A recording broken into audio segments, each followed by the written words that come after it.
বন্ধুরা, আজকের ভ্রমণ ঢাকা টু গুয়াহাটি আসাম। ঢাকা টু গুয়াহাটি আসাম কিভাবে যাবেন এবং অল্প বাজেটে ঢাকা থেকে গুয়াহাটি মেঘালয়ের পাহাড়ময় সৌন্দর্য দেখতে দেখতে কিংবা ত্রিপুরা হয়ে আসাম যাবেন কিভাবে, সবকিছু নিয়ে থাকছে আজকের ভিডিওতে।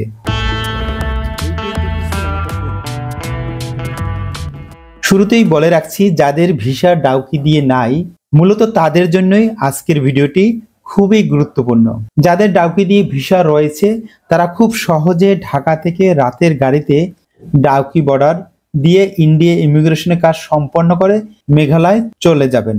ওখান থেকে বাসে করে 3 থেকে 4 ঘন্টার মধ্যে গুয়াহাটি পৌঁছে যাওয়া যায়। এই হলো এই পথ দিয়ে। এবার বলছি, আমার মতো অনেকেরই ডাউকি বর্ডার দিয়ে ভিসা নেই। তার মানে আমরা কি মেঘালয় যাব না বা শিলং যাব না অথবা গুয়াহাটিতে কি যাব না? অবশ্যই যাব। সেটা কিন্তু আগরতলা দিয়ে হতে পারে। আমাদের প্রায় সকলেরই আগরতলার ভিসা রয়েছে, কেননা ইন্ডিয়ার ভিসা অফিস আগরতলার পোর্টটি অটো দিয়ে থাকে। আমরা চাইলেও দেয়, না চাইলেও অনেক সময় বেশিরভাগ ক্ষেত্রে আগরতলার পোর্টটি পাসপোর্টে দেওয়া রয়েছে। এবার বলছি, আগরতলা হয়ে কিভাবে আসাম রাজ্যের গুয়াহাটিতে পৌঁছাবেন। ঢাকা থেকে বাসে অথবা ট্রেনে করে শুরুতেই আমাদের বিবেরিয়ার আখাউড়া চলে যেতে হবে। দেখুন, আমি খুব সকালেই মহানগর এক্সপ্রেস ট্রেনের জন্য আমি কমলাপুর রেলওয়ে স্টেশন এসেছি। এখান থেকে আমি শুরুতেই চলে যাব আখাউড়া। আমার ট্রেন ছিল মহানগর প্রভাতী, এটা যথাসময়ে চলে এসেছে প্ল্যাটফর্মে। তো শুরু করছি আজকের জার্নি।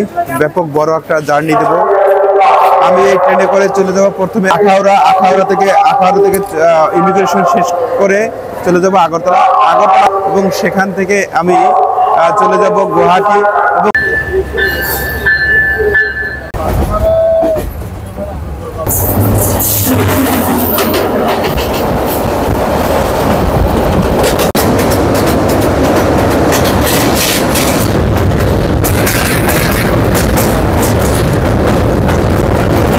কমলাপুর থেকে আখাউড়ার ভাড়া নেবে 160 টাকা। রেল স্টেশন থেকে বেরিয়ে একটা অটোতে করে চলে যাবেন আখাউড়া বর্ডারে। ইমিগ্রেশনের কাছে ট্রাভেল ট্যাক্স দেওয়ার জন্য সোনালী ব্যাংক রয়েছে। খুব সহজে 1000 টাকা ট্রাভেল ট্যাক্স দিয়ে যাবতীয় কার্যক্রম শেষ করবেন। এখানে বলে রাখি, কোনো পোর্ট ফি এখানে নেই। ট্রাভেল ট্যাক্স দিয়ে দিলাম। এখন আমি সামনে এগিয়ে যাচ্ছি। পুলিশ চেকপোস্ট রয়েছে, তারপরে এগিয়ে যাব ইমিগ্রেশনে। বাংলাদেশের পর্ব শেষ হয়ে যাওয়ার পরে ইন্ডিয়ার ভিতরে ইমিগ্রেশন পর্ব শেষ করবেন। ইন্ডিয়া সাইডে ঢুকে গেছি, তো এগিয়ে যাই সামনে। উল্লেখ্য, ইন্ডিয়া বর্ডারে ইমিগ্রেশনে কিছু স্টাফ রয়েছে যারা আপনার কাছ থেকে টাকা বা রুপি থাকলে তার নানান অনিয়ম দেখিয়ে 1000 থেকে 1000 টাকা নিতে পারে। তবে আপনি শক্ত থাকলে পারবে না। আমার কাছে থাকা 20,000 টাকা থেকে 5,000 টাকা দাবি করেছিল। এই কারণে যে আমি নগদ টাকা কেন নিয়ে এসেছি। যদিও আমি ডলার আন্ডার্স করেছিলাম, তারা বলেছে আপনি ডলার আরো নিতেন, কিন্তু আমি বললাম এটা তো আপনাদের দেশে খরচ হবে, তাই না? আর আপনারা যদি এভাবে করেন তবে আমরা আর আগরতলা দিয়ে আসবো না বা অন্যকে নিরুৎসাহিত করব। একথা বলার পর তারা কিন্তু একটু ভরকিয়ে গেছে। যাই হোক, এবার বলছি, ইমিগ্রেশন শেষ করে আপনি ওপারে গিয়ে আগরতলা সিটির বটতলা বাজার যাবেন। এখানে বলে রাখি, বর্ডার এরিয়ার ভিতরের কোনো অটো বা টোটোতে আপনি উঠবেন না, তাহলে 100 থেকে 200 রুপি ভাড়া নিবে। বর্ডার থেকে বেরিয়ে আপনি সামনে একটু হাঁটবেন, হাঁটতেই দেখবেন অনেক অটো আপনি পেয়ে যাবেন। এবং বর্ডার পার হওয়ার পরেই কিন্তু আপনার অনেক সময় মুদ্রা বিনিময় লাগতে পারে, অথবা আপনি বুথ থেকে উঠাতে পারেন। যাই হোক, আপনি বর্ডার পার হয়ে কিছুক্ষণ হাঁটবেন এবং হাঁটার পরে মানি এক্সচেঞ্জ করে নিতে পারেন, এই কাজটি সেরে নিতে পারবেন এবং সিমও নিয়ে নিতে হবে। এই কাজগুলো করার পর ওখান থেকে আপনি বটতলার, মানে আমি যেটা বলছি, কিছুক্ষণ হাঁটার পরে কিন্তু আপনি অটো পেয়ে যাবেন, যেটাতে আপনি বটতলার ভাড়া নেবে মাত্র 50 টাকা। আর এটা যদি শেয়ারে পেয়ে যান তাহলে 20 টাকা লাগবে। অতএব বর্ডারের ভিতর থেকে আমি বলবো যে আপনারা কোনো অটোতে বা টোটোতে উঠবেন না। ইমিগ্রেশন থেকে বের হয়ে ওখানে অটো যারা আছে তারা কিন্তু অনেক ডাকাডাকি করবে। আপনারা যদি পারেন তাহলে ওখান থেকে চলে আসবেন। একটু বাইরে আসলে কিন্তু আপনি অটো পেয়ে যাবেন।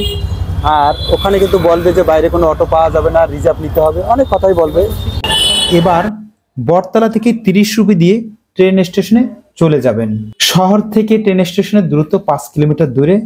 যদি ট্রেনের টিকিট পান তো খুবই ভালো কথা, ভাড়াও কম হবে, তবে না পাওয়ার সম্ভাবনাই বেশি। শুনেছি বাংলাদেশ থেকে নাকি ইন্ডিয়ার ট্রেনের টিকিট পাওয়া যায়। আমি কখনোই এই ব্যাপারে অভিজ্ঞ না বা আমি পাইনি, তাই আপনাদের বলতে পারবো না। এবার আপনি ট্রেনের টিকিট যখন না পাবেন তখন আপনি চলে যাবেন চন্দ্রপুর বাস স্ট্যান্ড। ওখান থেকে গুয়াহাটির গাড়ি পেয়ে যাবেন সহজে। নন এসি ভাড়া 950 রুপি, যা বাংলাদেশি টাকায় 1300 টাকার উপরে। এখানে বলে রাখি, আপনি যদি ত্রিপুরাতে একদিন অবস্থান করতে চান বা হাতে সময় থাকে তবে অবস্থানকালে আপনার ত্রিপুরা শহর ঘোরা হয়ে যাবে, অর্থাৎ আপনার একটি স্পট কাভার হয়ে যাবে।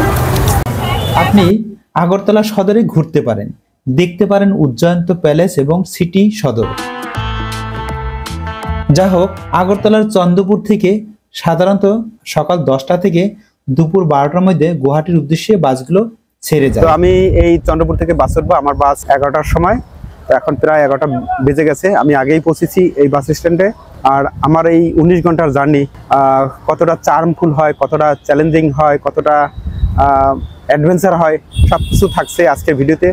এখানে কয়েকটি বাস রয়েছে, এর ভিতর শেরাওয়ালি, সীমা এবং আরো একটি বাস রয়েছে। এই গাড়িগুলোই সাধারণত গুয়াহাটির বাস। আপনি আগরতলা থেকে 11:30টার গাড়িতে গুয়াহাটির উদ্দেশ্যে উঠলে পরদিন সকাল 7টায় গুয়াহাটি সদরে গিয়ে পৌঁছাবেন, অর্থাৎ প্রায় 19 ঘন্টার জার্নি। তবে পথে যেতে যেতে পুরোটাই পাহাড়ময় পথ, খুবই ভালো লাগবে। সত্যি জার্নি হলে বা ভ্রমণ করলে এমনটি হওয়া চাই যে ভ্রমণে থাকবে অ্যাডভেঞ্চার, থাকবে চার্ম। আপনি যেহেতু ঘুরতে বেরিয়েছেন, এমন সুন্দর জার্নি তো হওয়াই চাই। আর এ পথের ড্রাইভাররা খুবই দক্ষ, দেখুন কত সুন্দরভাবে চালাচ্ছেন। পাহাড়িয়া পথ কত সুন্দর, আঁকা বাঁকা, কখনো উঁচু কখনো নিচু।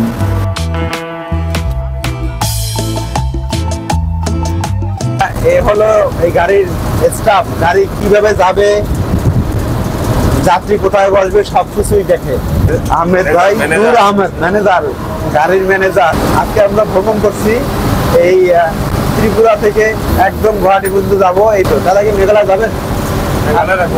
গুয়াহাটি যাবেন? না, তাহলে তো আমাদের সাথেই আছে।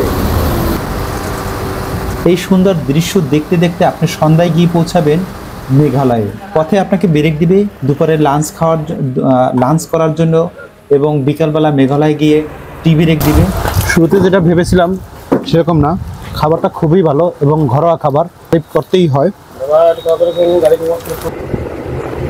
মেঘালয় যখন আপনি পৌঁছাবেন তখন কিন্তু রাত থাকবে, যে কারণে আপনি মেঘালয়ের সৌন্দর্য নাও দেখতে পারেন। আর যদি গাড়ি লেট করে তবে সকালে শিলং এবং মেঘালয়ের উপর থেকে যাবে, তখন কিন্তু মেঘালয়ের দৃশ্য আপনি এই জার্নি পথে দেখতে পাবেন।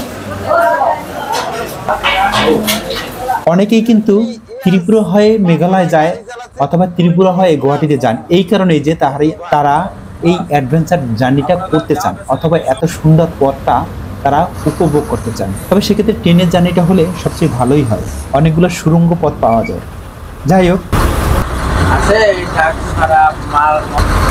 আমরা এখন আসাম রাজ্য ছেড়ে যাচ্ছি, মেঘালয় পড়ে গেছি। 19 ঘন্টার জার্নিতে আপনি যখন মেঘালয় পার হবেন তখন রাত হতে পারে। ত্রিপুরা থেকে মেঘালয় যাওয়ার পথে 5 থেকে 6 বার পুলিশি চেকপোস্ট রয়েছে অথবা আর্মি চেকপোস্ট থাকবে, কিন্তু কোনো সমস্যা নাই। যারা ভারতীয় আছে তারা আইডি কার্ড দেখাবে, কারণ এক প্রদেশ থেকে আরেক প্রদেশে গেলে পাহাড়ি পথে এই চেকগুলো সাধারণত হয়ে থাকে। আর আমরা যারা বাংলাদেশ থেকে ভ্রমণ করি, যদি কখনো বলে যে আপনার কাছে আইডি কার্ডটা দেন, আপনি আপনার পাসপোর্টটা শো করবেন, কোনো সমস্যা নেই। আমাকে এই 5-6 বারের চেকিংয়ে আমার কাছে একবারই শুধু চেয়েছিলেন যে আপনার আইডি কার্ড দিন, তখন আমি বলেছি যে আমি বাংলাদেশ থেকে এসেছি। ওকে, ঠিক আছে, আপনার পাসপোর্ট দিন। আমি আমার পাসপোর্ট দিয়েছি, তারা দেখে আবার ফেরত দিয়ে দিয়েছে।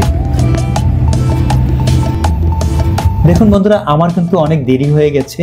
এই পথে একটা জাম ছিল মেঘালয়ের, যে কারণে আমি এই মেঘালয়ের কিছু পাহাড়ি দৃশ্য আমার চোখে পড়েছে এবং আমি এগুলো কিন্তু উপভোগ করেছি। আসাম থেকে যখন মেঘালয়ে ঢুকে তখনই জ্যাম শুরু হয়, এবং সেই জ্যামটা 1 ঘন্টা না 2 ঘন্টা না, প্রায় 3-4 ঘন্টার জ্যামে পড়ে গেছি, যে কারণে এখনও আমরা শিলং পৌঁছতে পারিনি। ঘড়িতে এখন বাজে 6টা। আমরা মেঘালয় রাজ্যে আছি, কিন্তু আমরা এখনও পৌঁছাতে পারিনি শিলং পর্যন্ত। শিলং পৌঁছতে এখনও 2 ঘন্টা বা 2.5 ঘন্টা সময় লাগবে। জানি না গুয়াহাটি কয়টার দিকে পৌঁছাই। এখন এই গাড়িটা সরানোর উপায় নেই, কারণ চাক্কা তো ছুটে গেছে। এইটাই তো খুঁজছিলাম এতক্ষণ। যা হোক, আপনি গুয়াহাটি পৌঁছে বাস স্ট্যান্ড থেকে পল্টন বাজার চলে যাবেন। অর্থাৎ আপনাকে বাসে যেখান থেকে গুয়াহাটি সদরে নামিয়ে দেবে, সেখান থেকে আপনি একটা ছোট অটো টোটোতে করে বা শেয়ার, ওখানকার একটা মাইক্রো বাসের মতন রয়েছে, ওটার নামটা ঠিক আমার মনে পড়ছে না, আপনি সেই গাড়িতে 30 টাকা ভাড়া দিয়ে আপনি পল্টন বাজার চলে যাবেন। আর পল্টন বাজার যেতে বলছি এই কারণে যে ওখান থেকে কিন্তু সব দিকে যাওয়া সহজ, বাস পাওয়া যায়, ট্রেন পাওয়া যায়, তারপরে টুরিস্ট স্পটগুলোও কিন্তু পল্টন বাজার থেকে কাছে। কামরূপ কামাখ্যা কাছে, বালাজি মন্দির কাছে, উমানন্দ মন্দির অর্থাৎ পিকক আইল্যান্ড কাছে, বশিষ্ঠ মন্দির কাছে। আর পল্টন বাজারের হোটেলগুলো কিন্তু সাধারণত বাজেটলি হয়, ভালো মন্দ অর্থাৎ কম বাজেটে বেশি বাজেটে দু ধরনের হোটেল কিন্তু পেয়ে যাবেন। আর পল্টন বাজারটা সবসময় একটু চার্ম থাকে, সবসময় একটু জাগ্রত থাকে, ভালোই লাগবে আপনার পল্টন বাজার থাকতে। তারপরে আপনি আপনার মতন করে যে কোনো জায়গায় থাকতে পারেন। বন্ধুরা, এই ছিল আজকের ভিডিও। ঢাকা থেকে আপনি কিভাবে গুয়াহাটিতে যাবেন। আমি দুটো রুটের কথা বলেছি। যাদের ডাউকি দিয়ে ভিসা রয়েছে তারা ডাউকি দিয়ে চলে যাবেন, কিন্তু যাদের ডাউকি দিয়ে নাই, সাধারণত অনেকেরই ভিসা রয়েছে ত্রিপুরা থেকে, অবশ্যই আপনি ত্রিপুরা হয়ে যাবেন। তাতে ত্রিপুরা ঘোরা হয়ে গেল, মাঝখান দিয়ে পাহাড়ি পথ বা পাহাড়ময় পথটাকেও কিন্তু আপনার উপভোগ করা হলো। এরপর আপনি গুয়াহাটিতে গিয়ে ডে ট্যুর দিয়ে আপনি ফিরে আসতে পারেন। তবে অবশ্যই একদিন থাকলে খুব আরামসে আপনি ঘুরতে পারবেন। ধন্যবাদ এতক্ষণ ভিডিওটি দেখার জন্য। কোনো ভুল তথ্য দিয়ে থাকলে অবশ্যই কমেন্টস বক্সে জানানোর অনুরোধ থাকলো। আর ভিডিওটি ভালো লাগলে সাবস্ক্রাইব করে পাশে থাকুন। একসাথে জানবো, দেখবো বিশ্ব। অসমীয়া, কিন্তু ওইটার অরিজিনাল উচ্চারণ হবে অসমীয়া। আচ্ছা, আর আমাদের বাংলাটা কি আছে? বাংলা সাবজেক্টে কি আমাদের বাংলা মতো লিখতে হবে নাকি অসমীয়াই লিখতে হবে? না না, আমাদের এখানে যে আমরা আসামিস বইটা যে বললাম, বাংলা বইটা যে বললাম, ওইটা আমাদের আসামিসে উচ্চারণ করতে হবে, আসামিসে। কিন্তু তোমাদের ওখানে মনে হয় বাংলা না? হ্যাঁ, বাংলা, বাংলা ইংরেজি। তাহলে আমরা যদি ওইগুলো পড়ি আমাদের মাথায় লাগবে না।